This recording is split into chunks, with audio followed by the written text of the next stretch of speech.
Bonjour à toutes et bonjour à tous, et un petit signe aux internautes qui nous suivent sur leurs écrans. Deux informations très brèves et pratiques. La traduction française se fera sur le canal 2 pour les audiophones et the English one on the channel 1. Voilà. Deuxièmement, si vous voulez tweeter, vous faites hashtag #Cham2016. Et si vous voulez envoyer des questions, des commentaires par Internet, questions au singulier @canalcham.fr. Le thème que nous avons choisi cette année s'intitule « L'argent de la santé ». Alors nous aurions pu aussi parler du fric, du pèse, de l'artiche, du flouze, du pognon, mais on a choisi l'argent parce que cet argent, on l'aime bien quand on le ramasse pour soi, mais on le déteste quand c'est l'autre qui en gagne plus. Et en plus, nous sommes assez mal en matière sanitaire face aux malades et aux blessés à leur demander. On est dans une relation ambivalente, notamment en France, où l'argent n'a pas toujours bonne presse. Si on regarde l'économie de marché, le libre-échange, le capitalisme forment l'espace où l'homme est passé de sujet du roi à citoyen de la République, où naquirent les droits de l'homme, la démocratie, et où émergèrent les progrès scientifiques et techniques les plus audacieux qui nous font vivre plus longtemps, aujourd'hui en bonne santé.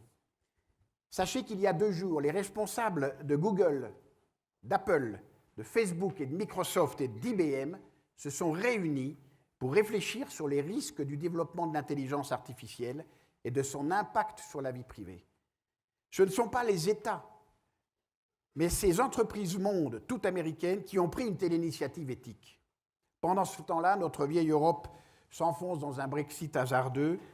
Nous restons sans projet qui nous fasse rêver, et les débats sur la protection sociale n'auront sans doute pas lieu lors de la prochaine élection présidentielle. Nous sommes en panne d'idées qui nous fédèrent, mais je ne désespère pas aussi, ici, à Chamonix, relever le défi de la création d'un système sanitaire innovant qui, en utilisant toutes les ressources du progrès, ne laisse pas de côté le vieillard le plus démuni d'entre nous.